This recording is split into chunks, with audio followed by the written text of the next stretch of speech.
Nabi bersabda dalam satu hadis, la yakun minkum immah.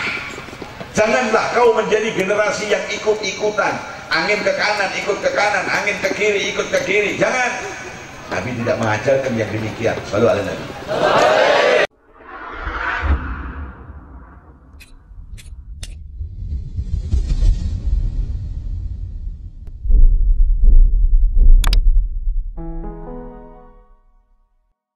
Assalamualaikum warahmatullahi wabarakatuh. Ala kulli niyatin sholihah wa ala ma nawaw bihi salafuna salihun ajarakumullah. Al-Fatihah. A'udzu billahi minasyaitonir rajim. Bismillahirrahmanirrahim. Alhamdulillahi rabbil alamin arrahmanir rahim maliki yaumiddin. Iyyaka na'budu wa iyyaka nasta'in ihdinas siratal mustaqim siratal ladzina an'amta 'alaihim ghairil maghdubi 'alaihim waladdallin. Amin. Alhamdulillah. Alhamdulillahi rabbil alamin ilahil ma'bud. Wassalatu wassalamu ala sirri 'ainil wujud wa aslin nuri kulli mawjud. Sayyidina wa habibina wa syafi'ina wa maulana Muhammadin al-Mahmud wa ala alihi wa sahbihi adada kulli syakiyyin wa mas'ud. Amma ba'du.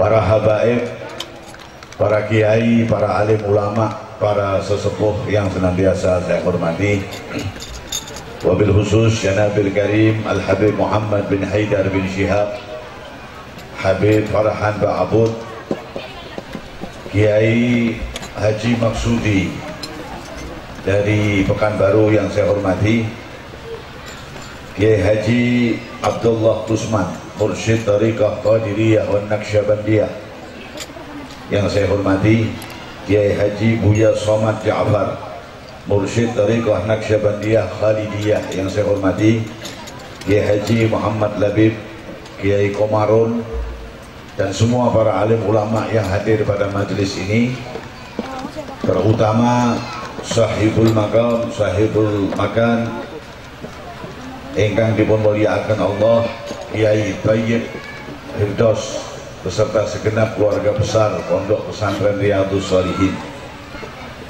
bapak-bapak pejabat pemerintah dalam semua tingkatannya, wabil khusus Bapak Bupati Siak, Bapak Haji Syamsuan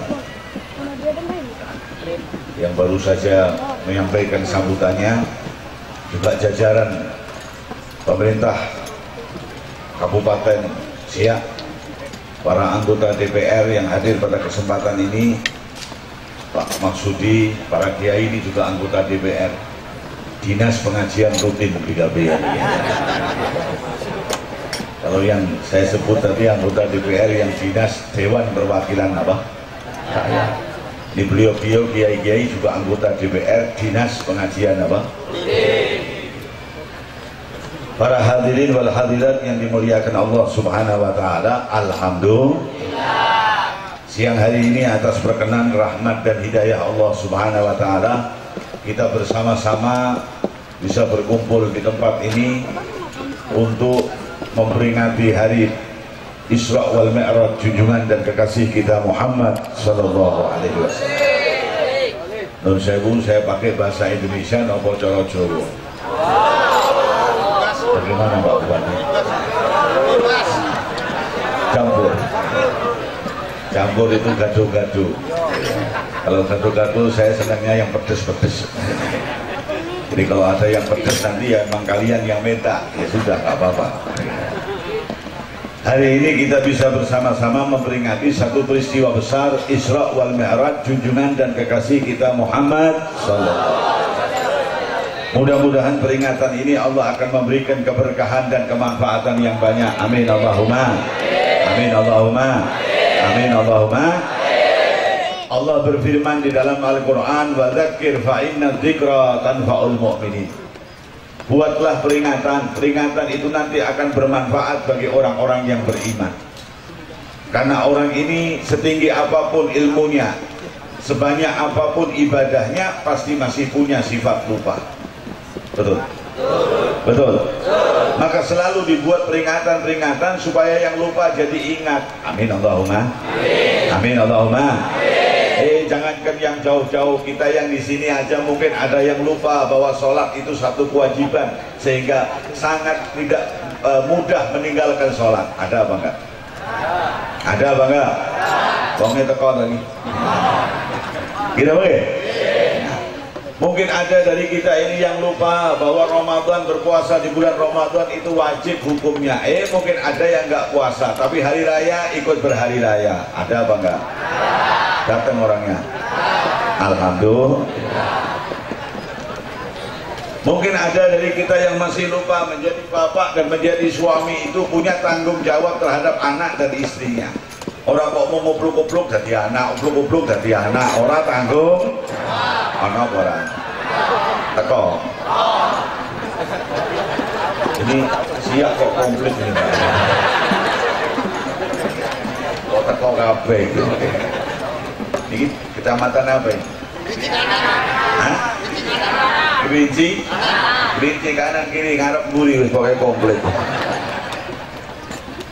Mungkin dari kita ada yang lupa bahwa ibu-ibu dikatakan oleh Nabi Muhammad SAW, al-jannatu tahta aqdamil ummahat, surga di bawah telapak kakinya kaum ibu. Artinya yang bisa menciptakan rumah tangga menjadi surga itu adalah kaum ibu. Lupa. Dari sejak bangun tidur sampai mau tidur lagi marah terus. Ono orang. Teko. Masya Allah. Ini kita sebut aja ini kelurahan Al-Kumpliti. Nah insya Allah nanti melalui peringatan-peringatan ini yang lupa jadi ingat. Amin Allahumma. Amin Allahumma. Yang salah jadi benar. Amin Allahumma. Apalagi yang kita peringati adalah peristiwa Isra wal Mi'raj. Satu peristiwa yang untuk memahaminya butuh keimanan. Kita tidak bisa memahami peristiwa Isra wal Mi'raj hanya dengan akal manusia, nggak bisa.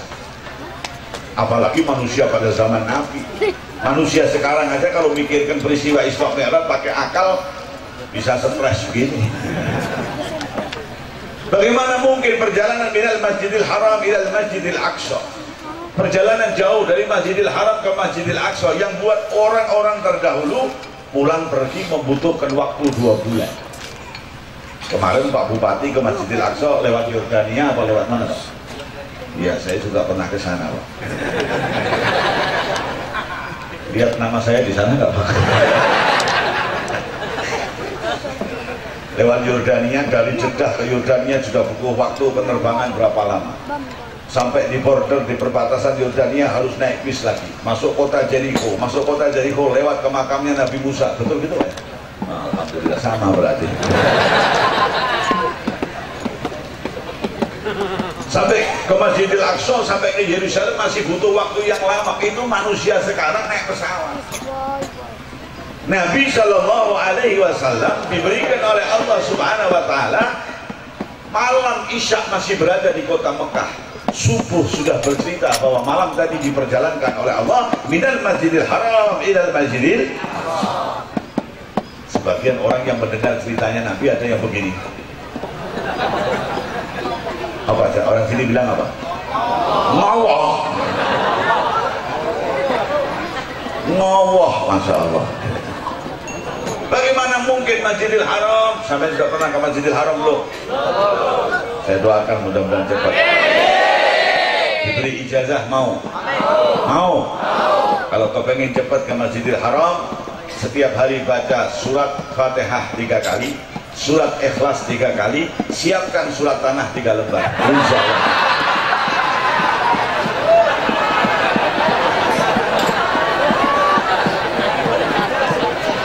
Ingat-ingat surat Fatihah 3, Al-Ikhlas 3, surat tanah 3.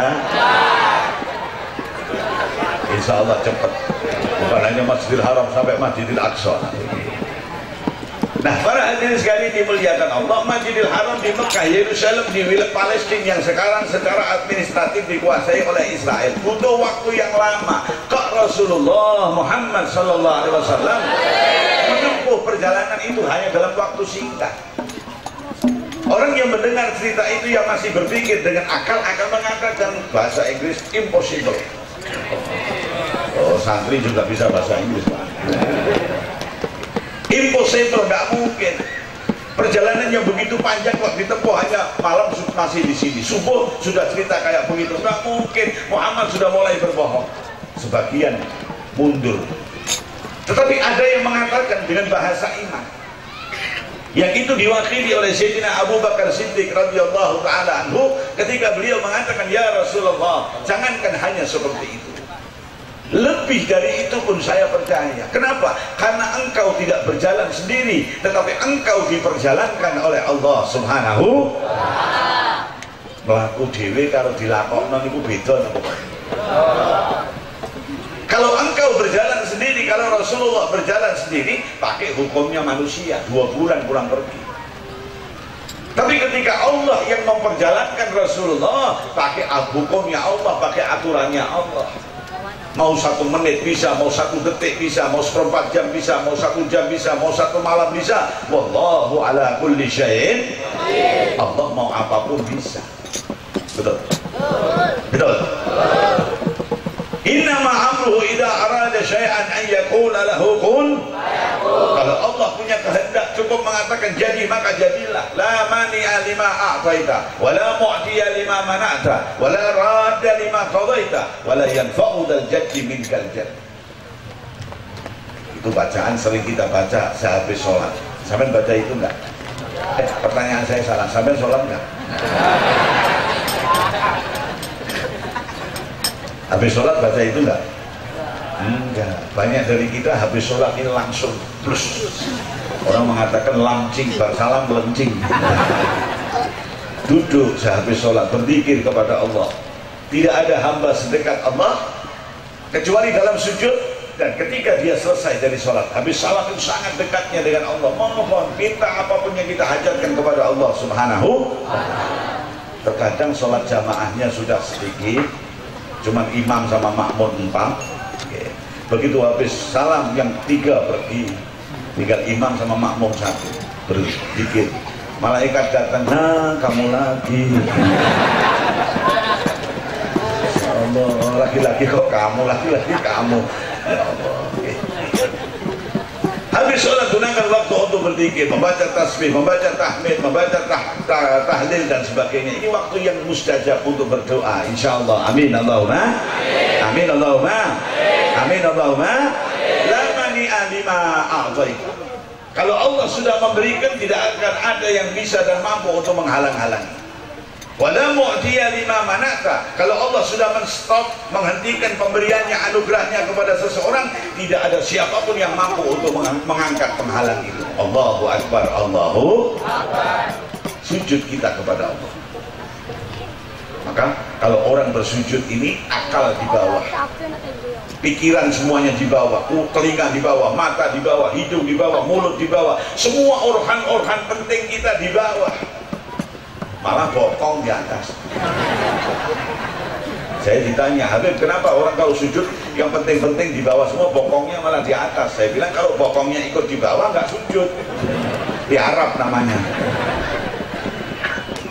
Shallu ala Nabi. Shallu ala Nabi. Kenapa akal pikiran kita ditaruh di bawah? Supaya kita tahu bahwa betapapun hebatnya pikiran, akal, kepintaran seseorang, sujud pada kebesaran dan keagungan Allah subhanahu. Walillahi yasjudu man fis samawati wa man fil ardi. Kepada Allah bersujud semua yang ada di langit dan di bumi, tau'an au karhan. Baik karena taat kepada Allah maupun karena terpaksa, semua tunduk kepada aturan Allah subhanahu. Maka yang berada di atas, ingat, Allah akan dengan mudah menjatuhkan kau kalau kau takabur.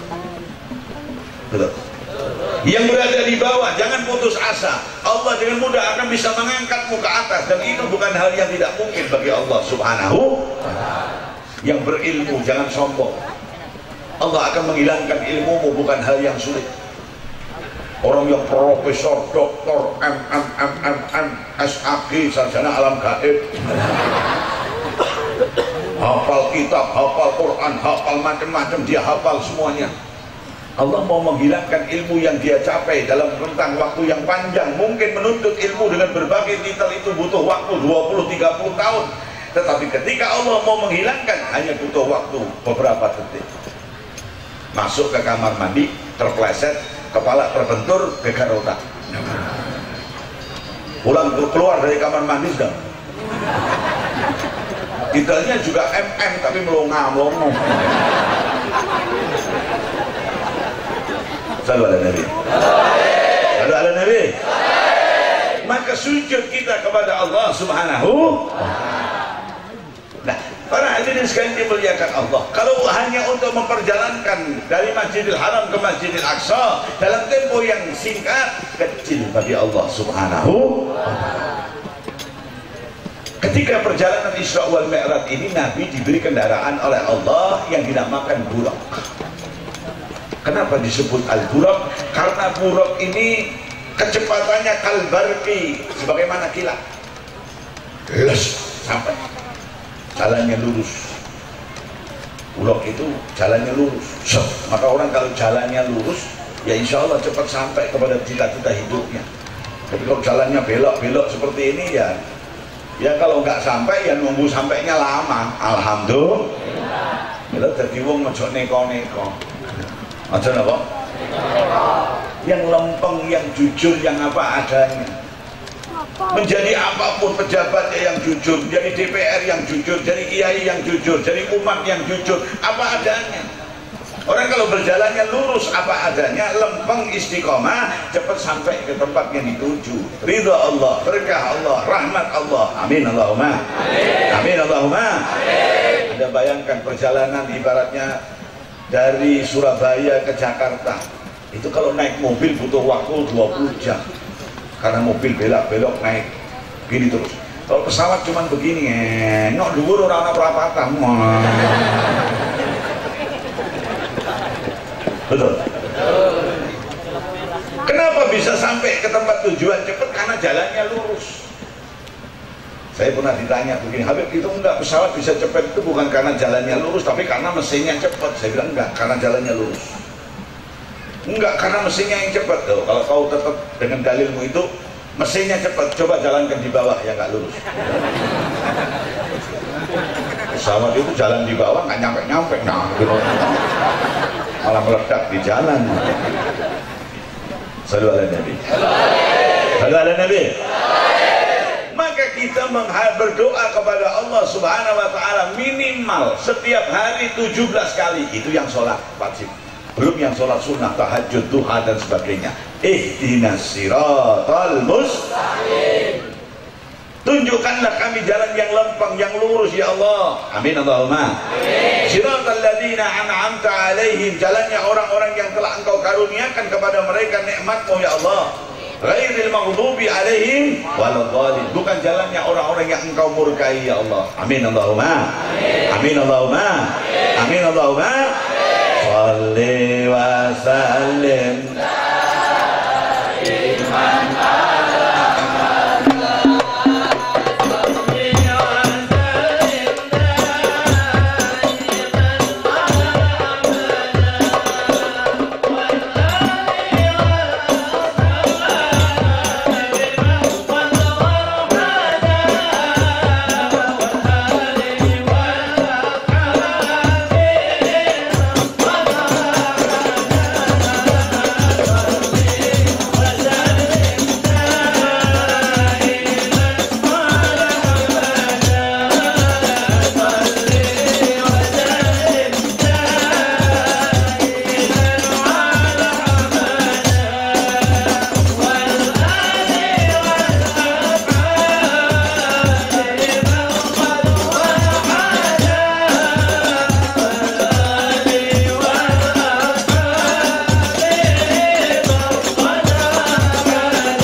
sawitnya gampang, airnya sulit. Tapi Pak Bupati tadi sudah bilang, nggak lama lagi insya Allah ada air masuk.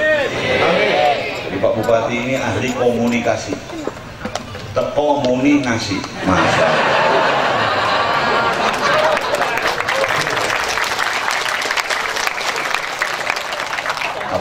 komunikasi teko alhamdulillah. Nah, para hadirin sekalian yang dimuliakan Allah Subhanahu wa taala, Nabi diberi kendaraan oleh Allah yang dinamakan buraq. Sebagian para ahli takwil itu gimana ya, takwil tak jawil. Takwil itu misalnya kok orang kejadian begini ditakwil begini, kejadian begini ditakwil begini. Umpamanya kejadian Inul itu sekali joget bokongnya itu harganya 300 juta lebih. Ketika itu orang tanya, bagaimana ini hukumnya? Oh, jelas hukumnya, wanita seperti itu haram, nggak boleh. Tetapi coba, kenapa itu menjadi tren kayak begitu? Sekali joget kayak begitu. Saya ditanya, kira-kira maknanya apa itu? Insya Allah, kira-kira mudah-mudahan saya nggak salah, nggak lama lagi kita akan memasuki satu era di mana semua urusan yang ada hubungannya dengan bokong akan mahal semua.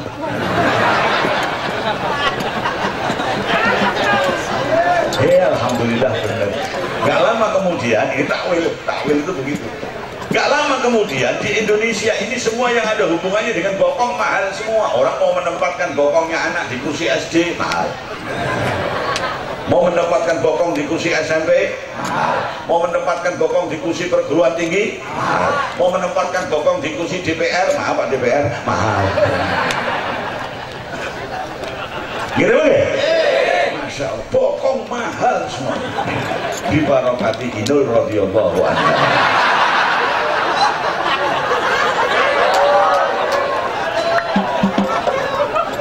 Takwil. Gak lama setelah Inul, kita ambil yang paling pendek, muncul lagu kemana, di mana, kemana. Ini kan lagunya orang bingung. Lagu bingung yang menyanyikan orang bingung. Ayo ting ting, itu orang bingung. Ting ting itu tingak tinggal.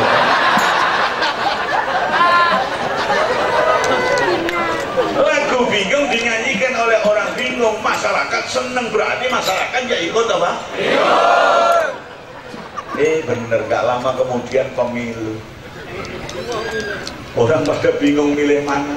Partai sana punya kiai, partai sini punya kiai, partai sini punya kiai, kemana, di mana? Gak lama kemudian muncul sakitnya di sini.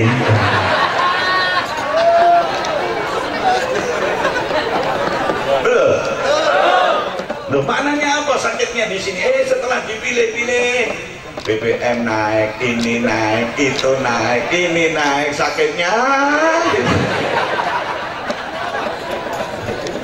Masya Allah. Itu takwil.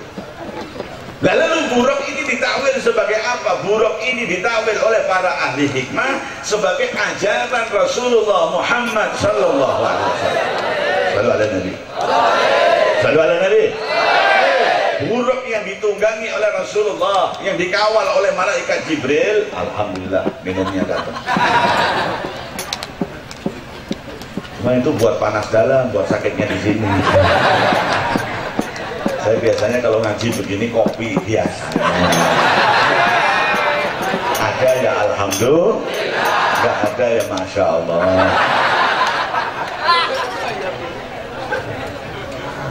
Kopi aja tinggal separuh.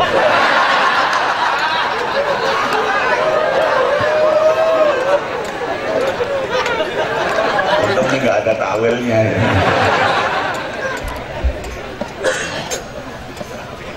Sampai mana tadi? Kopi separuh. Ini panas dalam. Kalau yang di Indonesia yang top itu ada lagi. Jadi ceritanya pasukan perdamaian yang menjaga perdamaian Arab dan Israel itu mendirikan tenda-tenda di perbatasan wilayah perang. Ada dari Amerika, dari Jerman, dari Inggris, dari Italia, dari Indonesia. Ketika satu hari terjadi badai gurun yang hebat sekali, angin hebat, semua tenda hancur kecuali tenda tentara Indonesia. Orang pada bingung semua, kenapa ini tenda kok bisa nggak hancur? Akhirnya diteliti, ternyata sudah ada tulisan tenda ini disponsori oleh jamu tolak angin.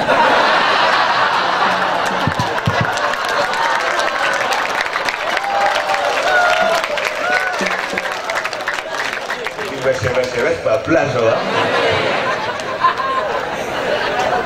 Saya cuma panas dalam, nggak tolak angin. Sallu ala Nabi. Sallu ala Nabi. Buruk ini ditakwil yang ditunggangi, dinaiki oleh Rasulullah dengan dikawal atas perintah Allah oleh malaikat Jibril sampai ke Masjidil Aqsa. Ini dimaknakan sebagai ajaran Nabi. Maka ketika kita melihat buruk ini langsung pemberian Allah, tidak ada bapaknya buruk, tidak ada ibunya buruk, dan juga tidak ada anaknya apa? Ya hanya satu itu yang Allah berikan kepada Rasulullah Muhammad. Kalau ada anak bulog saya pengen pinjem satu atau beli juga mau, jadi nanti nggak usah tergesa-gesa ke airport naik bulog sampai Semarang. Tidak ada bapaknya buruk, tidak ada ibunya buruk. Nah kalau buruk ini ditafsir sebagai ajaran Rasulullah Muhammad sallallahu alaihi wasallam, dan buruk ini tidak punya bapak, tidak punya ibu, dan tidak punya anak, maka tafsirnya adalah bahwa ajaran Rasul Muhammad sallallahu alaihi wasallam adalah langsung firman, perintah, aturan dari Allah Subhanahu, bukan campuran dari berbagai hal. Kalau ada bapaknya, ada ibunya itu campuran. Sampai kok bisa jadi kayak begini ya karena campuran bapakmu sama mbokmu. Betul? Betul? Makanya anak itu kadang-kadang, maaf ya, anak itu kadang-kadang mempunyai sedikit sifat ibunya, punya sedikit sifat apa? Karena campuran.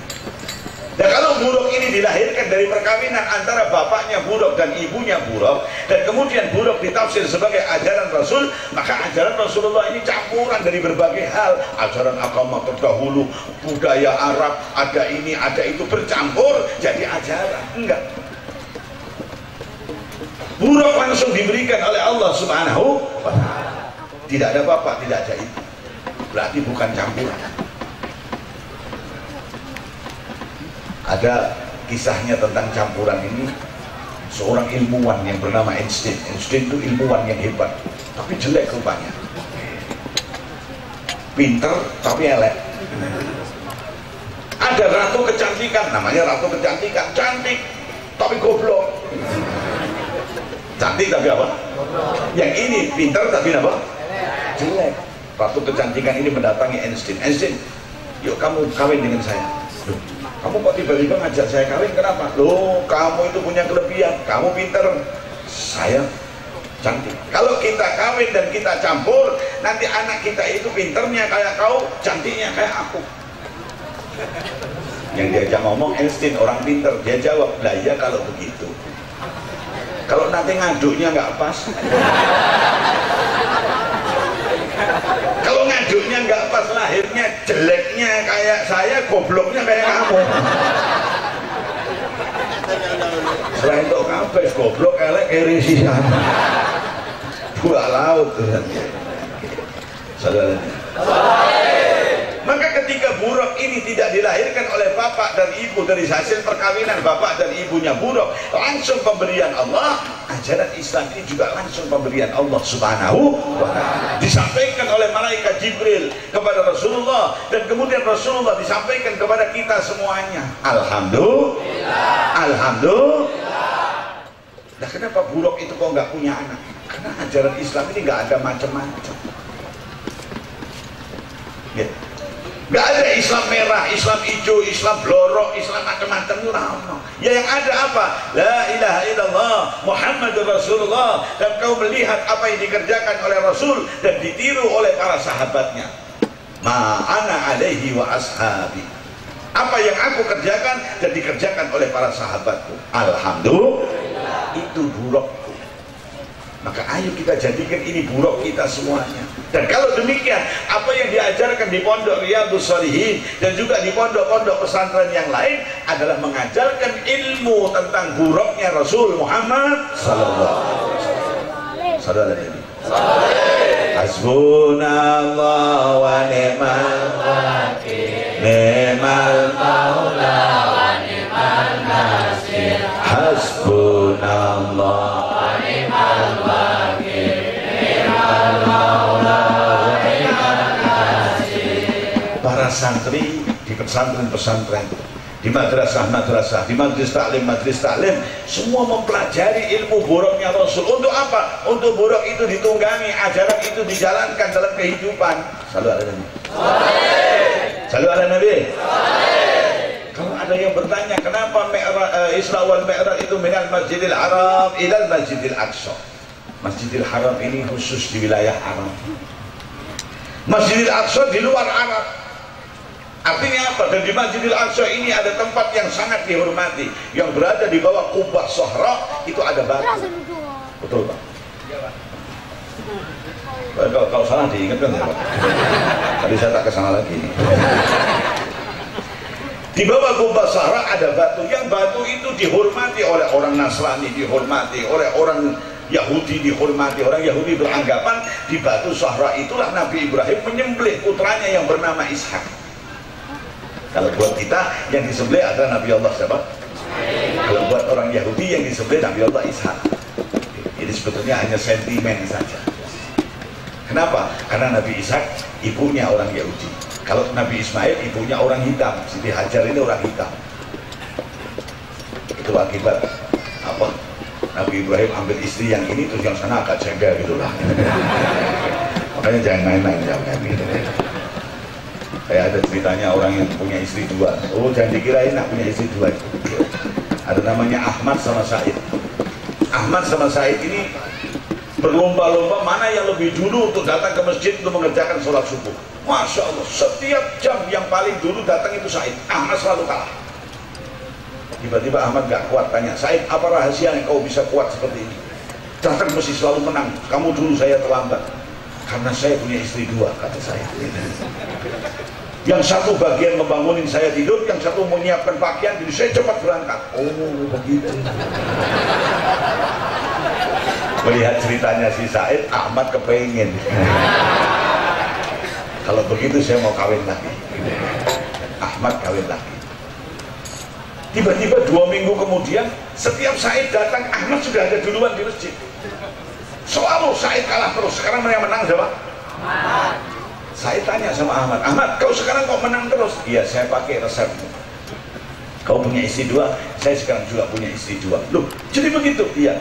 Jadi kau lebih cepat datang ke masjid? Enggak, karena saya di masjid terus diusir sama yang sana.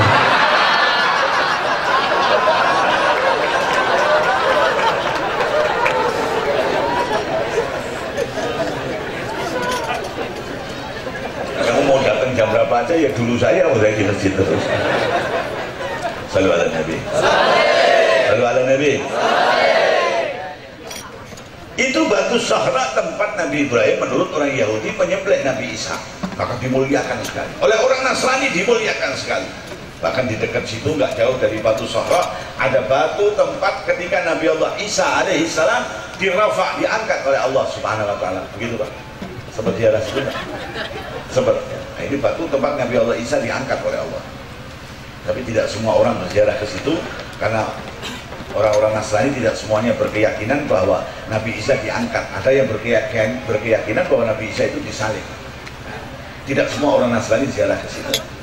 Nah, di batu yang dimuliakan ini itu lambangnya keluar negeri Arab. Artinya apa? Ketika buruk ini sampai ke Masjidil Aqsa, itu satu penjelasan, penegasan buat kita semuanya bahwa ajaran Rasul Muhammad sallallahu alaihi wasallam kafatan linnas, bagi seluruh umat manusia, bukan hanya untuk orang Arab. Kalau nabi-nabi terdahulu diutus untuk kaumnya, tapi Nabi Allah Muhammad sallallahu alaihi wasallam, wa ma arsalnaka illa kafatan linnas. Aku utus kau Muhammad untuk seluruh umat manusia, untuk orang Indonesia, untuk Filipina, untuk Belanda, untuk Inggris, untuk Arab, untuk Cina, untuk India, untuk semuanya. Sallallahu alaihi Nabi. Sallallahu alaihi Nabi. Peristiwa Isra wal Mi'raj ini kalau kita dalami betul menegaskan berbagai persoalan di dalam urusan agama. Sallallahu alaihi. Nah, para hadirin sekalian dimuliakan Allah. Ketika Nabi berjalan menaiki buruk ini yang sampai ke Masjidil Aqsa, thumma araja ila sama, lalu naik sampai Sidratul Muntaha, selalu dikawal oleh malaikat Jibril. Jadi setiap ada kejadian apa-apa yang ajaib, Nabi bertanya kepada malaikat Jibril. Ada kejadian ini, Nabi bertanya kepada malaikat Jibril. Apa maknanya buat kita semuanya dengan takwil itu? Maknanya kita berjalan menaiki buruknya Rasulullah, menaiki ajarannya Rasulullah. Jangan berjalan sendiri, harus ada seorang guru yang membimbing dan mengarahkan kita. Karena agama ini bukan soal mudah. Agama ini soal yang tidak mudah. Agama ini soal yang butuh orang yang bisa mengarahkan, membimbing, menjelaskan ajaran-ajarannya, sehingga tidak timbul kengawuran-kengawuran dalam pelaksanaan agama. Bom jadi halal, menyembelih orang jadi hal yang gampang. Na'udzubillahi. Dikawal oleh seorang guru, dikawal oleh seorang ulama. Nabi setiap ada apa-apa tanya kepada malaikat Jibril, tanya kepada malaikat Jibril. Anda saya kasih contoh bahwa agama ini bukan soal yang gampang. Ada satu hadis yang mengatakan, kalau kau mendapati ada orang rumahnya di dekat masjid, dia tidak ikut sholat jamaah, rumahnya boleh dibakar. Coba kira-kira kalau yang memahami ini bukan orang yang bijaksana, bukan orang yang punya sambungan ilmu sampai kepada Rasul, yang teralir di situ keberkahannya Rasul, bisa model-model ini penerjemahannya. Wah, kalau begitu, kalau ada orang nggak sholat jamaah, rumahnya dibakar. Betapa banyak rumah terbakar. Pak Bupati bisa bingung. Mobil pemadam kebakaran cuma 2, yang kebakar banyak. Ya, ya. Kalau orang memahami ini secara serampangan, nah, kalau orang tidak belajar agama secara benar dan kemudian dididik oleh gurunya secara benar, bukan hanya ilmu agama tetapi juga ilmu tasawuf yang mengajak kepada pembersihan hati, perbaikan akhlak, bisa macam-macam. Maka Anda lihat banyak kerusakan dalam kehidupan keberagamaan khususnya di Indonesia ini karena agama sudah dijalankan oleh orang yang mestinya bukan ahli di dalam soal agama. Orang janggutnya baru panjang sedikit sudah fatwa. Haram, bid'ah, neraka, neraka, neraka. Masya Allah, betapa sepinya surga nanti. Orang berzikir neraka, orang mauludan neraka, orang tahlil neraka, orang ziarah neraka, orang ini neraka. Surga sepi. Nanti surga itu isinya hanya orang jenggot segini sama celana segini riwar ini.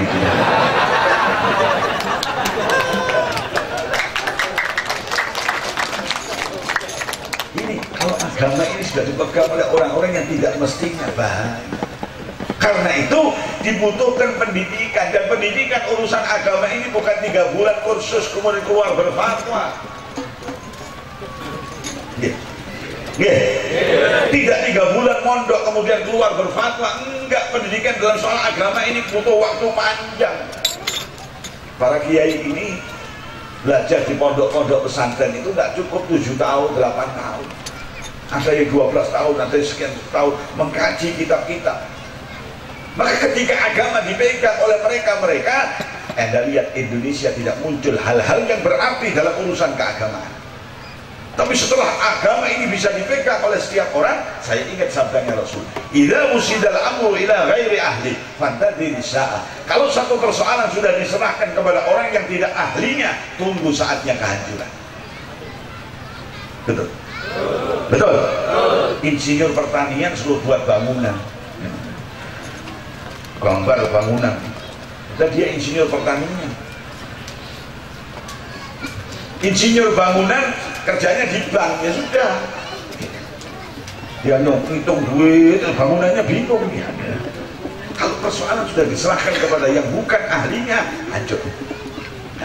Ahli-ahli agama ini tidak diukur kealiman seseorang, kehebatan seorang, ekspertis keahlian seseorang di dalam soal agama ini dengan panjang dan pendeknya jenggot. Enggak. Jenggot pendek, alim ada. Tidak punya jenggot, alim ada. Jenggot panjang, goblok banyak. Betul? Betul?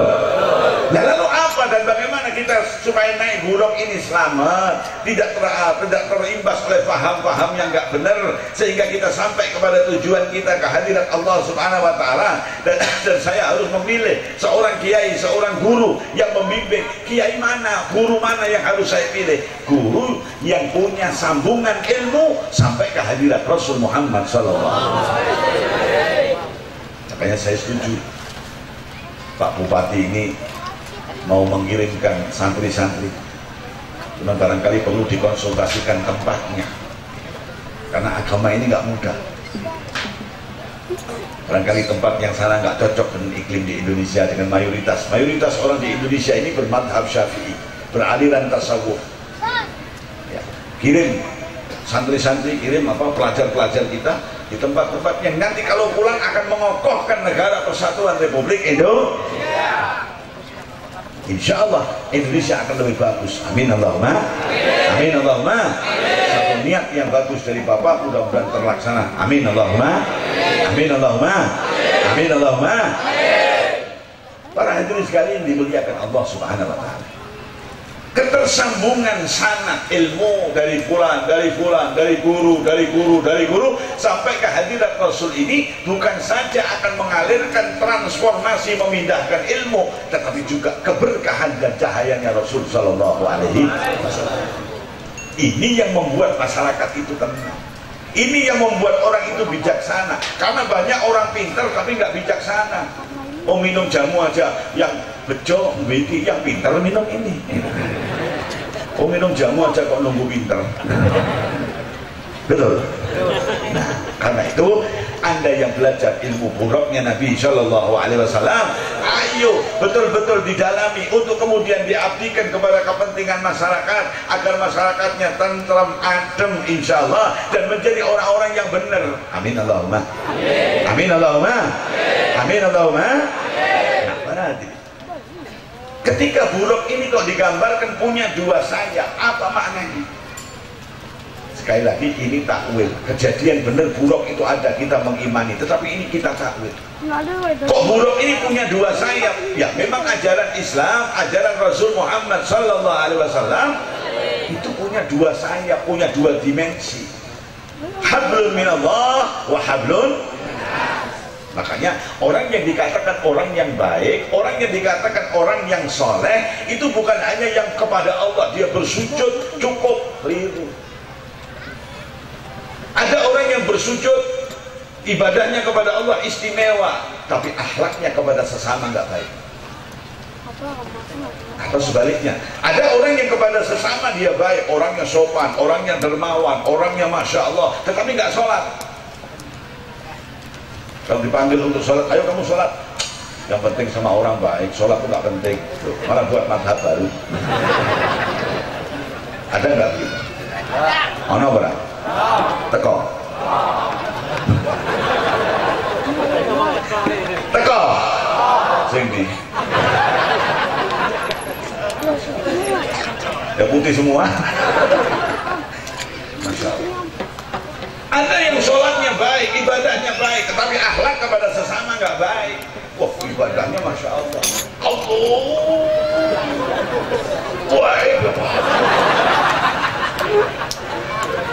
Tetapi mulutnya masya Allah membuat mengkafirkan sana, mengkafirkan sini, mensesatkan sana, mensesatkan sini, seolah-olah kebenaran berada di tangannya. Ya, ya. Sholatnya masya Allah, tetapi mulutnya fitnah sana, fitnah sini, omongan sini dijual ke sana, omongan sana dijual ke sini, sehingga masyarakat yang tadinya rukun menjadi berantem, menjadi konflik. Naudzubillahi, dia kepada Allah baik, satu sayapnya baik, tetapi kepada sesama dia nggak baik. Sholatnya masya Allah, bacaannya fasih, Bismillahirrahmanirrahim, sampai gigi palsunya mental. Ya, tapi kalau sudah urusan dunia, urusan kehidupan, dia tidak ikat lagi kepada Allah. Seolah-olah Allah hanya hadir ketika dia sholat. Di luar sholat sudah nggak ada Allah. Maka ketika saya menjalankan urusan duniawiah, nggak ada Allah. Mau nyuri timbangan halal, mau korupsi halal, mau meres orang halal, mau menipu orang halal, uang wakaf halal, uang masjid halal, uang apapun halal kalau sudah soal duit. Mana Pak? Ya kowe ini kok mana?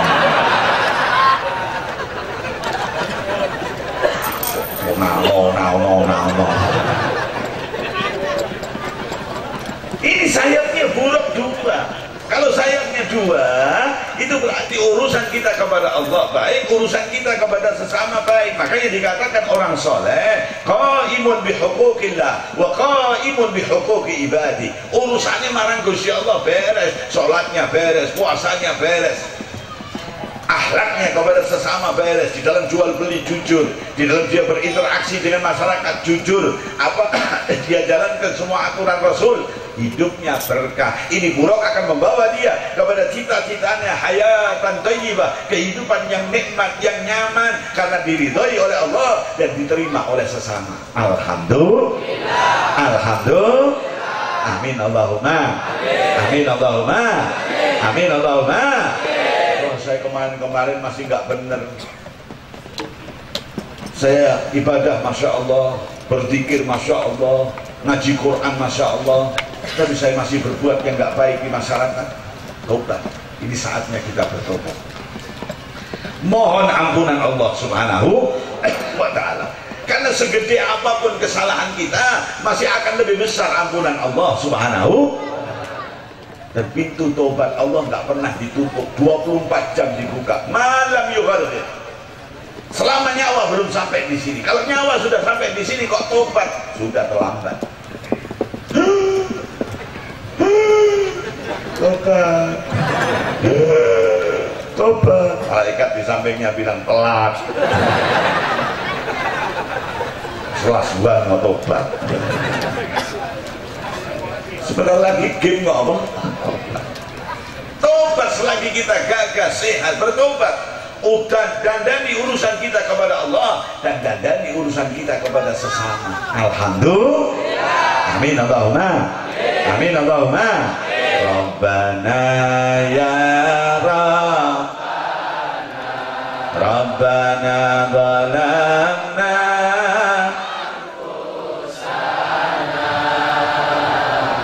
Ba'ilam wa tarhamna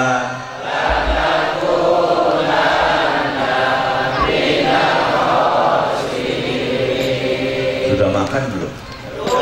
Belum pantas. Kalau belum makan pantas. Ini kok mau berjuang menata masyarakat, berjuang melawan hawa nafsunya. Kira-kira kalau perang kemerdekaan pahlawannya kayak sampean-sampean, yakin Indonesia belum merdeka? Yakin. Perang itu Allahu Akbar, merdeka. Merdeka. Tembak londo dul.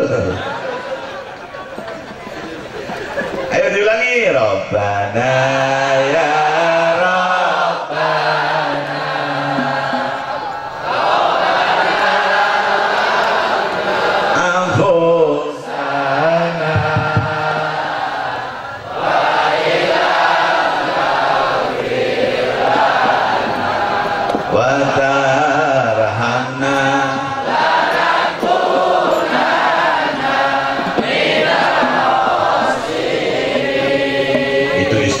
Nabi Allah Adam alaihis. Ada lagi istighfarnya Nabi Allah Yunus. La ilaha illa anta subhanaka inni kuntu minal. Nabi Yunus ketika ditempatkan oleh Allah di dalam perut ikan banyak membaca itu. Lalu oleh Allah Subhanahu wa Ta'ala diangkat, dikeluarkan dari perut ikan. Nabi Yunus selamat, ikannya juga selamat. Alhamdulillah. Maka kalau kita berada di dalam perut problema, kita berada di dalam perut permasalahan, banyak-banyaklah membaca la ilaha illa anta subhanaka inni kuntu minal. Kau akan dikeluarkan oleh Allah dari perut masalah. Amin Allahumma. Amin Allahumma. Amin Allahumma. Demikian juga ibu-ibu yang hamil, dalam usia hamil sudah mencapai saat-saat menjelang kelahiran 9 bulan, banyak baca itu. La ilaha illa anta subhanaka inni kuntu minadh dhalimin, sambil dipegang perutnya sambil berkata di dalam hati, ya Allah, sebagaimana Nabi Yunus membaca ini engkau keluarkan dari perut ikan, mudah-mudahan anak yang saya kandung ini juga engkau keluarkan dengan selamat ya Allah. Amin Allahumma. Nanti saatnya melahirkan kayak jalan tol, kayak apa? Sampai nggak ngerasain. Yang berat itu ibu-ibu. Sampai tinggal upluk-upluk jadi anak, upluk-upluk jadi anak. Sudah begitu ketika saatnya melahirkan, saat perjuangan yang hebat antara mati dan hidup, istrinya melahirkan, bapaknya di luar rokok di luar. Sudah apa belum rokok lagi. Rokokmu terbalik kena bibirmu. Kok enggak berdoa, ya Allah kau mudahkan istriku sedang melahirkan. Itu melahirkan berjuang anak hasil upluk-uplukmu. Hasil apa?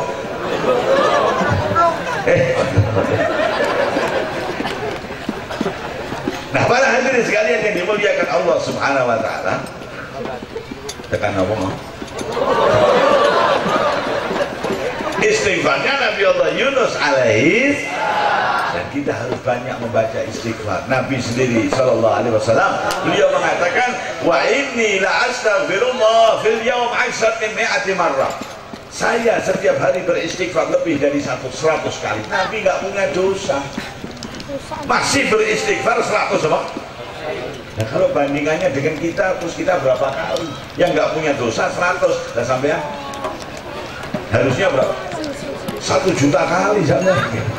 Masya Allah. Artinya apa? Betapa pentingnya kita membaca istighfar, mohon ampunan Allah, dan kemudian bertekad merubah diri kita dari yang nggak benar jadi apa? Amin Allahumma. Amin Allahumma. Amin Allahumma. Dari hamba Allah yang nggak benar jadi hamba Allah yang benar. Dari abdi hamba warga masyarakat yang nggak benar jadi warga masyarakat yang benar. Amin Allahumma. Teguh prinsip kita, tidak ke kanan, tidak ke kiri. Nabi bersabda dalam satu hadis, la yakun minkum imma'ah. Janganlah kau menjadi generasi yang ikut-ikutan, angin ke kanan ikut ke kanan, angin ke kiri ikut ke kiri. Jangan. Nabi tidak mengajarkan yang demikian. Selalu ada Nabi. Selalu ada Nabi. Nabi mengajarkan supaya kita jadi generasi yang punya prinsip. La yakun imma'ah bi antaqulu in ahsanun nas ahsantu wa in asa'u asa'tu. Kalau manusia baik, saya ikut jadi baik. Lagi musimnya maulidan, saya ikut maulidan. Jangan, punya prinsip, tahu bahwa maulid itu penting. Dan kalau ada orang yang ketika maulid ini dibaca, dia banyak mulut, ada nggak?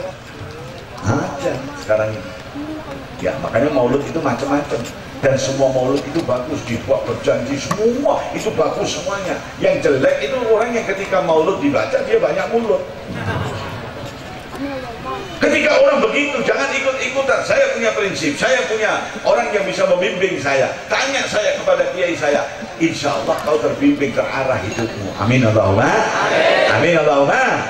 Maka menjadi umat jangan segan-segan bertanya kepada para ulama. Dalam urusan syariat, buruknya Nabi. Dalam urusan ketika Nabi ini mi'raj sampai ke hadirat Allah Subhanahu wa taala, ini ditafsir sebagai apa? Dalam urusan kitab syariat, ajaran sholat, wudhu dan sebagainya, ajaran ibadah, kita mengikuti syariat Rasul. Dibimbing oleh guru dalam soal thariqah. Dalam soal kita menuju kepada Allah, dalam soal kehidupan tasawuf, juga kita harus dibimbing oleh guru sebagaimana Nabi, juga dikawal oleh malaikat Jibril sampai ke hadirat Allah Subhanahu wa ta'ala.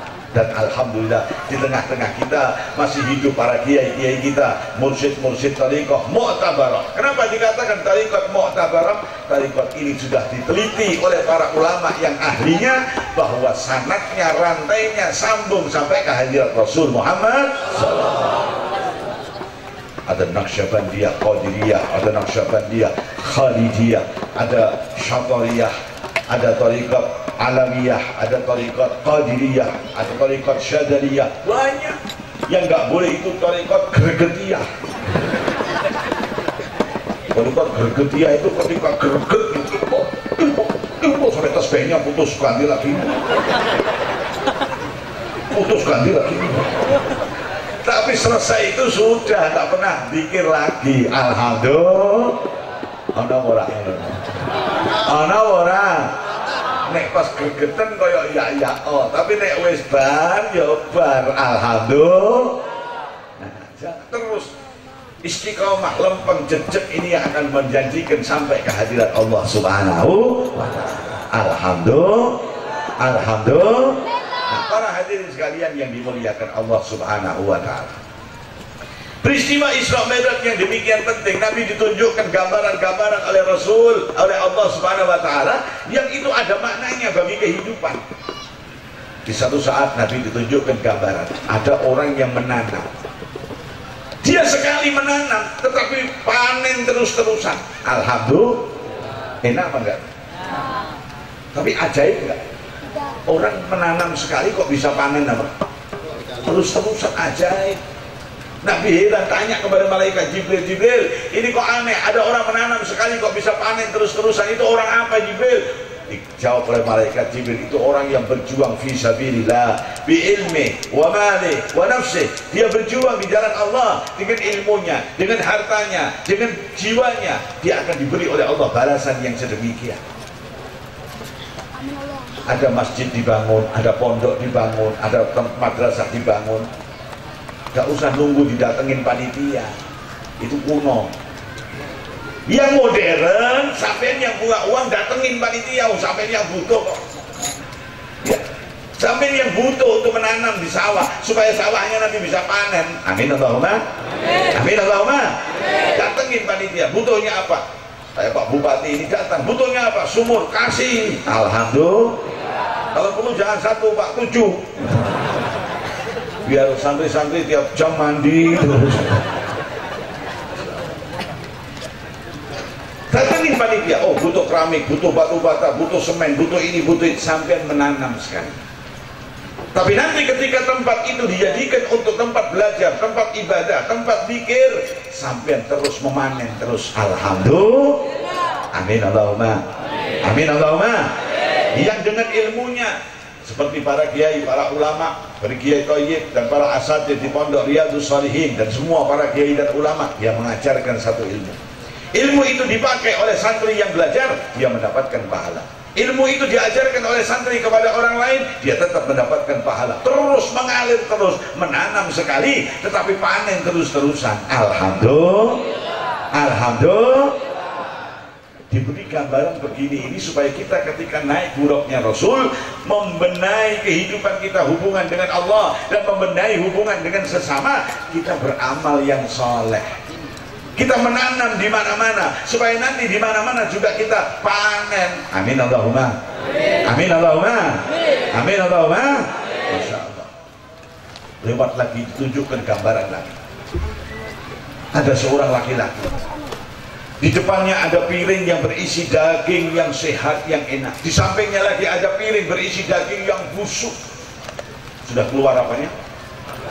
Belatung. Yang dimakan malah yang busuk.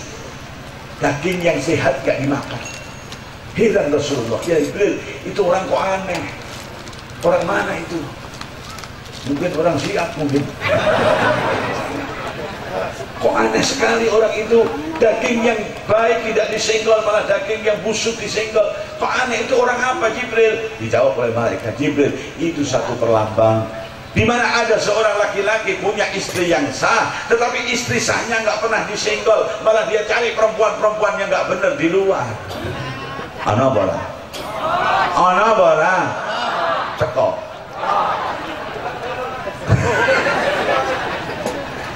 Naudzubillahi, kita sudah diberi gambaran penyakit-penyakit masyarakat yang kayak begitu. Lewat lagi di satu tempat, terdengar teriakan wanita yang histeris. Sampai Nabi, itu kenapa wanita itu? Oh, wanita itu disiksa oleh Allah. Apa bentuk siksaannya kok sampai kayak begitu? Kakinya ditaruh di atas, kepalanya di bawah. Maaf, ini di majelis ilmu, di majelis taklim, di kehormatan dan kemaluannya dimasukkan besi yang panas. Kenapa siksanya begitu? Hebat Jibril, apa salah wanita itu? Wanita itu gambaran dari wanita yang punya suami sah, tetapi masih cari pria lain di luar. Ono ora? Ono ora? Teko. Tapi mau ngerti.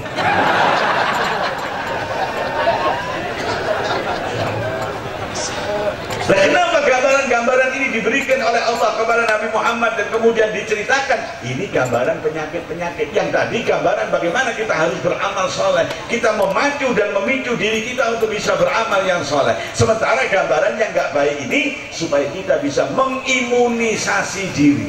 Amin Allahumma. Amin Allahumma. Ditunjukkan yang kayak demikian supaya kita bisa mengimunisasi diri sehingga kebal terhadap virus-virus yang kayak begitu. Amin Allahumma. Amin Allahumma. Yang pria mengimunisasi diri, yang ibu-ibu mengimunisasi diri, jangan sampai terjadi yang demikian. Kita kepengen punya keluarga yang saleh. Amin Allahumma. Amin Allahumma. Kita pengen punya keluarga yang baik. Dalam perkataan lain, kita kepengen punya rumah yang baik. Amin. Amin. Dan rumah yang baik itu bukan rumah yang bangunannya baik, bangunannya tingkat 4, mobil ting telalang 16 rano bane kabeh. Rumahnya begitu hebat, tetapi penghuni rumah itu bukan orang baik, itu rumah jelek. Rumah apa? Walaupun bangunannya bagus, tetapi penghuninya bukan orang-orang baik, itu rumah-rumah apa? Jelek. Walaupun rumah sederhana, tetapi yang berada di dalam rumah itu bapak genah, mbok genah, anak genah, itu rumah baik. Bingung gak, Bu? Konsepnya harus dirubah. Karena orang menganggap rumah baik itu yang bangunan baik, maka orang berlomba-lomba membangun rumah baik. Kadang dengan cara yang nggak benar, yang penting rumahnya apa? Keliru. Kita harus mati-matian berjuang untuk menjadikan penghuni rumah ini orang-orang baik. Amin. Amin. Bapaknya menata istrinya supaya baik, bapak ibunya menata anak-anaknya supaya baik. Itu rumahmu adalah rumah yang terbaik. Alhamdulillah. Alhamdulillah. Rumahnya tingkat 4, tapi bapaknya pergi berapa hari nggak tahu kemana, ibunya kemana nggak ngerti, anaknya